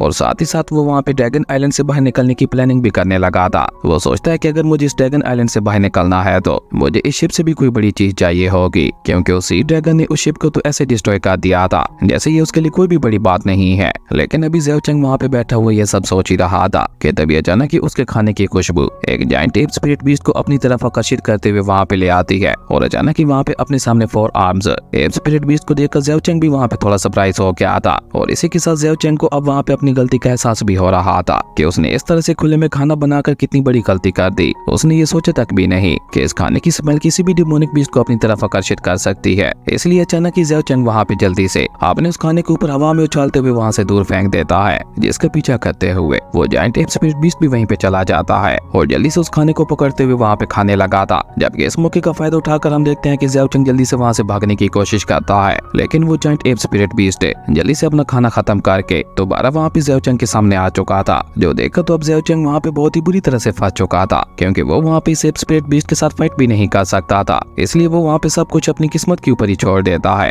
वहीं ज़ियाओ चैंग को वहाँ पे रेजिस्ट ना करते हुए देखकर वो giant ape spirit beast Xiao Cheng को लेकर वहाँ से कहीं जाने लगा था। और देखते ही देखते वो giant ape spirit beast Xiao Cheng को लेकर अपने घर आ चुका था, जो कि एक बड़ी सी पहाड़ी की चोटी के ऊपर बना हुआ था। और वहाँ पे लाने के बाद वो giant ape spirit beast Xiao Cheng को छोड़ देता है। जो देखकर तो ज़ियाओ चैंग को वहाँ पे कुछ समझ ही नहीं आ रहा था कि आखिर ये जायंट एप स्पिरिट बीस्ट उससे चाहता क्या है। और अचानक ही वो वहाँ पे कुछ सोचते हुए खुद से ही कहता है कहीं ये मुझे अपना खाना तो नहीं समझ रहा, जैसे ये जायंट एप स्पिरिट बीस्ट आराम से बाद में खाने वाला है। और ये सोचकर ज़ियाओ चैंग जल्दी से वहाँ से भागने की कोशिश करता है, लेकिन ज़ियाओ चैंग वहाँ से भाग पाता उससे पहले ही वो जायंट एप स्पिरिट बीस्ट जल्दी से ज़ियाओ चैंग के सामने एक और बीस्ट को फेंकते हुए उसका रास्ता वहाँ पे रोक देता है। और वो जायंट एप स्पिरिट बीस्ट भी ज़ियाओ चैंग के सामने आके खड़ा हो जाता है, जो कि इशारे से ही वहाँ पे उस बीस्ट की तरफ इशारा करते हुए ज़ियाओ चैंग से कहता है कि मैं इस बीस्ट को खाना चाहता हूँ, तो क्या तुम इसे भी मेरे लिए रोस्ट कर सकते हो। और जैसे ही ज़ियाओ चैंग को वहाँ पे उस जायंट एप स्पिरिट बीस्ट के इशारे समझ आते हैं तो ज़ियाओ चैंग भी वहाँ पे खुश हो गया था, इसलिए वो भी वहाँ पे बिना किसी परेशानी के उस जायंट एप स्पिरिट बीस्ट के लिए खाना बनाने लगा था, क्योंकि ऐसा करने में ज़ियाओ चैंग को कोई भी दिक्कत नहीं थी, कम से कम ये मरने से तो अच्छा ही था। जबकि हम देखते हैं कि ज़ियाओ चैंग को वहाँ पे इस तरह से गोश्त बनाते हुए देखकर वो जायंट एप स्पिरिट बीस्ट भी ज़ियाओ चैंग की मदद करने की अपनी पूरी कोशिश कर रहा था, लेकिन उसकी मदद उल्टा ज़ियाओ चैंग के ऊपर ही भारी पड़ रही थी। इसलिए ज़ियाओ चैंग वहाँ पे इशारे से ही उसे उसकी मदद करने के लिए मना कर देता है। ज़ियाओ चैंग की ये बात सुनकर हम देखते हैं कि वो जायंट एप स्पिरिट बीस्ट भी वहाँ पे बुरा सा मुंह बनाते हुए चुपचाप वहाँ पे खामोशी के साथ बैठ जाता है। और जैसे ही खाना बनकर तैयार होता है तो उस जायंट एप स्पिरिट बीस्ट ने वहाँ पे बहुत ज्यादा देर ना करते हुए एक ही झटके में उस खाने के ऊपर टूट पड़ा था। जबकि ज़ियाओ चैंग वहाँ पे उस जगह को बहुत ही गौर से देखते हुए कहता है वैसे ये जगह बहुत ही सेफ लोकेशन पे मौजूद है, यहाँ पे खाने के लिए खाना मौजूद है और पीने के लिए पानी मौजूद है, और उसी के साथ साथ यहाँ का स्पिरिचुअल ऑरा भी बहुत ज्यादा प्योर है, जिसका इस्तेमाल करते हुए मैं जल्द से जल्द खुद को ताकतवर बना सकता हूँ। मेरे ख्याल से अब मुझे यहीं पे कर प्रैक्टिस करते हुए खुद को इतना ज्यादा ताकतवर बनाना होगा कि मैं इस वर्ल्ड ऑफ इमोर्टल से बाहर निकलने का कोई रास्ता ढूंढ सकूं। और यही सोचकर ज़ियाओ चेंग वहाँ पे और ज्यादा देर ना करते हुए जल्दी से अपनी कल्टीवेशन प्रैक्टिस को वहाँ पे स्टार्ट कर देता है, जिसके लिए वो सबसे पहले वहाँ पे स्पिरिचुअल एनर्जी को इकट्ठा करने का डिसाइड करता है, जिसके लिए वो अपनी मोटर रियलम की एक टेक्निक का इस्तेमाल करने की कोशिश करता है। लेकिन मोटर रियलम की ये टेक्निक यहाँ पे काम ही नहीं कर रही थी, जो देखा तो ज़ियाओ चेंग वहाँ पे काफी ज्यादा परेशान हो जाता है, क्योंकि वो एनर्जी गैदरिंग टेक्निक के बिना यहाँ पे अपनी प्रैक्टिस को स्टार्ट ही नहीं कर सकता था। वहीं ज़ियाओ चेंग को वहाँ पे इस तरह से उदास होते हुए देखकर वो जायंट एप स्पिरिट बीस्ट जो कि वहाँ पे ज़ियाओ चेंग को बहुत ही गौर से देख रहा था, वो अचानक ही वहाँ पे ज़ियाओ चेंग के पास आते हुए उसे वहाँ पे अपनी इस दुनिया की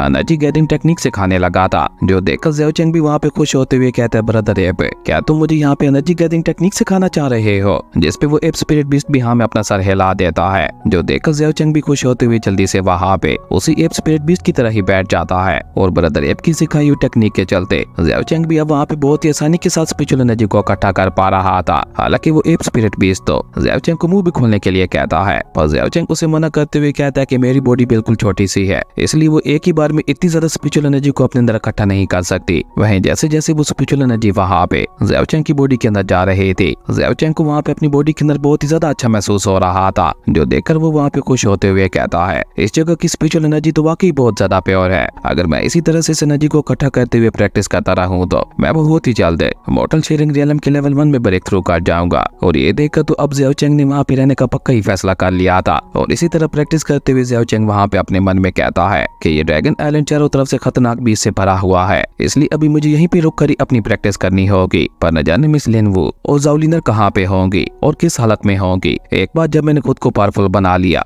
उसके बाद मैं उन दोनों के लिए भी ढूंढने जाऊंगा। हालांकि ज़ाओ लिनर तो उसकी दुश्मन थी, फिर भी ज़ियाओ चेंग उसे याद करते हुए वहाँ पे उसकी फिक्र कर रहा था। और साथ ही साथ ज़ियाओ चेंग वहाँ पे प्रे करते हुए ये भी कह रहा था, मैं उम्मीद करता हूँ कि वो पागल लड़की बिल्कुल ठीक होगी, क्योंकि ज़ियाओ चेंग खुद तो यहाँ पे इस जायंट एप स्पिरिट बीस्ट के साथ यहाँ पे सेफ था, लेकिन ज़ाओ लिनर तो अभी तक ड्रैगन आइलैंड में ही मौजूद थी और उसे वहाँ पे खुद को बचाने के लिए तरह तरह की बीस्ट का मुकाबला भी करना पड़ रहा होगा। और सच में भी वहाँ पे बिल्कुल ऐसा ही हो रहा था, वो वाकई उन बीस्ट का मुकाबला करते हुए उन्हें कड़ी टक्कर दे रही थी। और हम देखते हैं कि वो अपने रास्ते में आने वाली हर एक मुसीबत को खत्म करते हुए उसी यूनिकॉर्न से जा मिलती है, जहाँ वाली यूनिकॉर्न बहुत ही ज्यादा घायल दिखाई दे रहा था। और हो ना हो ये चोटें उसे उसी एंशिएंट डिमोनिक बीस्ट ने ही दी होंगी जो कि ज़ियाओ चेंग के पीछे पड़ा हुआ था। उसके बाद देखते ही देखते वहाँ पे इसी तरह से काफी दिन गुजर जाते हैं, जहाँ पे अब सब कुछ धीरे धीरे नॉर्मल होने लगा था। और ऐसे ही एक दिन Xiao Cheng ape spirit beast को फ्रूट खिलाने का डिसाइड करता है, इसलिए वो पहाड़ की चोटी से नीचे आकर जायंट एप स्पिरिट बीस्ट के लिए वहाँ पे उन फ्रूट्स को इकट्ठा करने लगा था। जहाँ उन फ्रूट्स को इकट्ठा करते हुए वो साथ साथ ये भी सोच रहा था कि काश कोई ऐसा भी रास्ता होता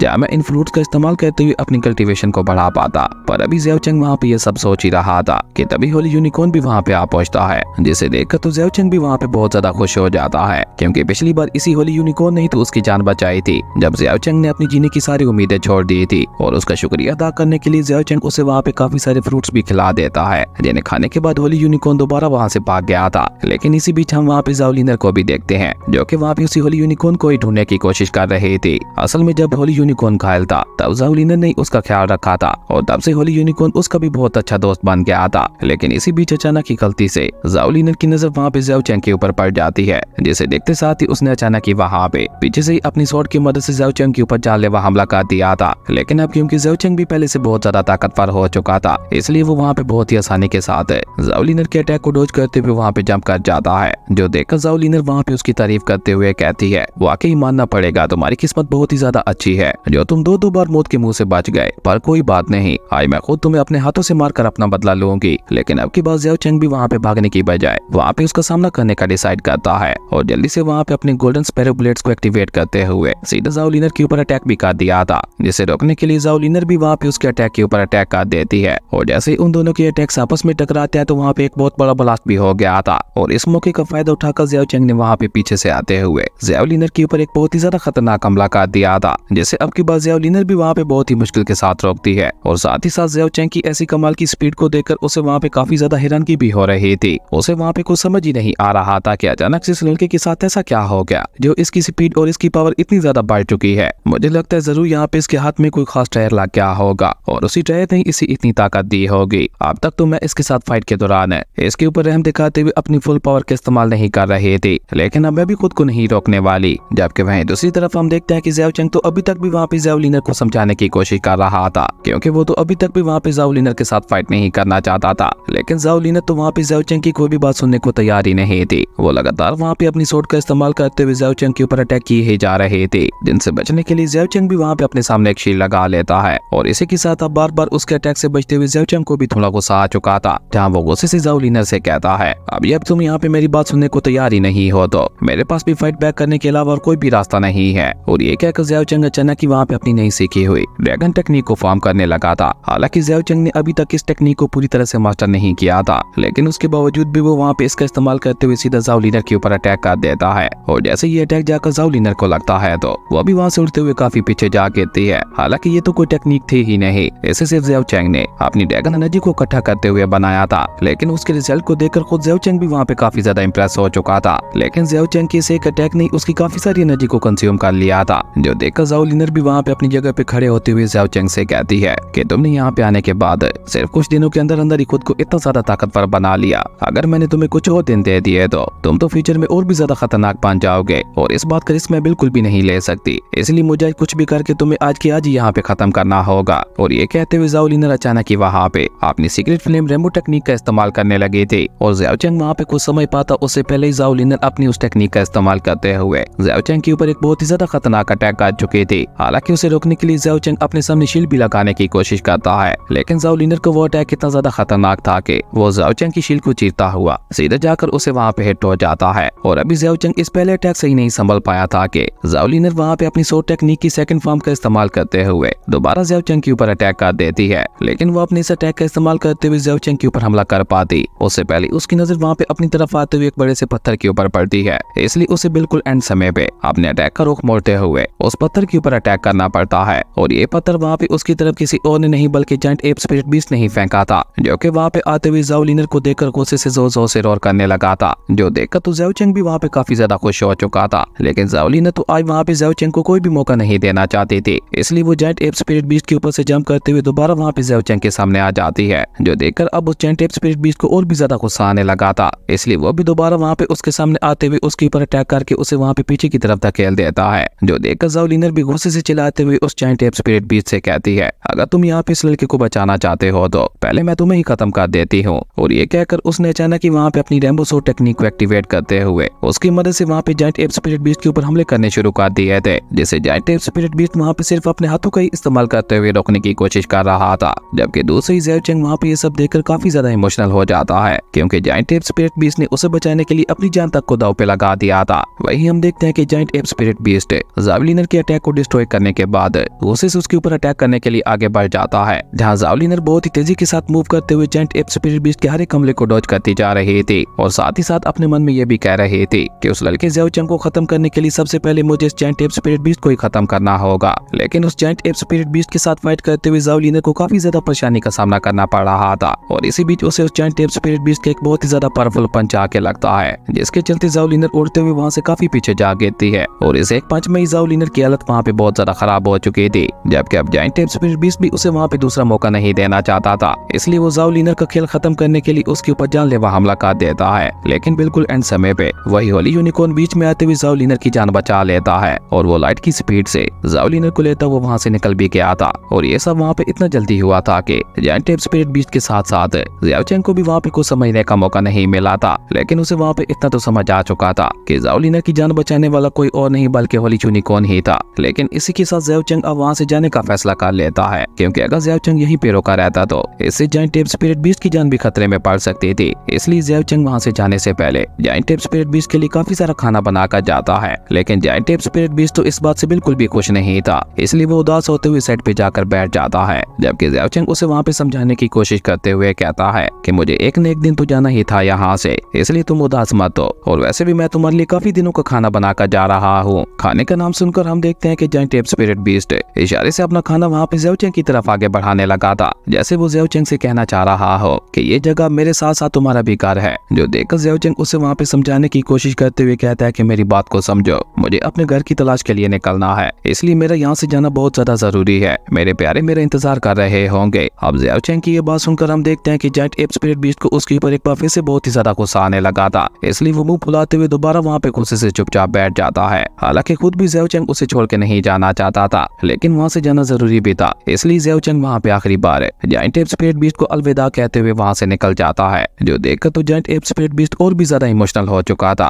और जब वो देखता है कि ज़ेव चेंग वाकई वहाँ से जा रहा है तो वो भी जल्दी से अपनी जगह पे खड़ा होकर इशारों से ही वहाँ पे ज़ेव चेंग को अलविदा कहने लगा था। और इस तरह वो दोनों ही वहाँ पे इमोशनल होते हुए एक दूसरे से दूर जा चुके थे। खैर उसके बाद सीन चेंज होता है, हमें मिरर लेक का सीन दिखाया जाता है, जहाँ पे बैठी हुई ज़ाओ लिनर किसी गहरी सोच में डूबी हुई थी। और जैसे उसकी नजर वहाँ पे अपने सामने खड़े हुए होली यूनिकॉर्न के ऊपर पड़ती है तो वो वहाँ पे उसका शुक्रिया अदा करती है, लेकिन साथ ही साथ वो वहाँ पे उदास होते हुए अपने मन में कहती है कि ये मेरी जिंदगी कितनी ज्यादा बेकार हो गई है। कभी मैं एक रॉयल प्रिंसेस हुआ करती थी, लेकिन अब मेरे पास मेरी जिंदगी को कोई मकसद भी नहीं है। नहीं, मैं ऐसे ही अपनी जिंदगी को बेकार नहीं जाने दे सकती। मुझे खुद को पावरफुल बनाते हुए आगे बढ़ना ही होगा, और अगर मुझे यहाँ पे सरवाइव करना है तो उसके लिए सबसे पहले मुझे खुद को ताकतवर बनाने के ऊपर ध्यान देना होगा। और ज़ाओ लिनर की इन जज्बातों को होली यूनिकॉर्न भी वहाँ पे साफ साफ महसूस कर पा रहा था। इवन अब तो उसने अपने मन ही मन में ज़ाओ लिनर को अपना मास्टर भी मान लिया था। इसलिए जैसे ही ज़ाओ लिनर आगे बढ़ते हुए वहाँ पे होली यूनिकॉर्न को टच करती है तो हम देखते हैं कि वहाँ पे होली यूनिकॉर्न की बॉडी से बहुत ही ज्यादा पावरफुल गोल्डन एनर्जी रिलीज होने लगी थी, जिसका मतलब था कि वाकई उन दोनों के दरमियान एक स्पिरिट कॉन्ट्रैक्ट बन चुका था। और क्योंकि होली यूनिकॉर्न को अपना नया मास्टर भी मिल चुका था तो इसलिए इस बॉन्ड के साथ ही होली यूनिकॉर्न का लेवल भी ब्रेक थ्रू हो जाता है। इवन हम देखते हैं कि अब उस होली यूनिकॉर्न का रूप भी वहाँ पे काफी हद तक चेंज हो चुका था, जो देखकर ज़ाओ लिनर भी उसके लिए काफी ज्यादा खुश दिखाई दे रही थी। जो देखकर ज़ाओ लिनर भी वहाँ पे उसे वादा करते हुए कहती है कि मैं भी बहुत जल्द खुद को बहुत ही ज्यादा पावरफुल बनाऊंगी, ताकि तुम्हें अगली बार मेरी जान बचाने के लिए अपनी जान को खतरे में ना डालना पड़े। और मुझे यहाँ पे ये भी समझ आ चुका है कि अगर मुझे यहाँ पे आगे बढ़ना है तो मुझे अपनी मोटर रियलम की यादों को पीछे छोड़ना होगा, तभी मैं यहाँ पे सर्वाइव करते हुए खुद को पावरफुल बना पाऊंगी। अब से मेरी जिंदगी का सिर्फ एक ही मकसद होगा,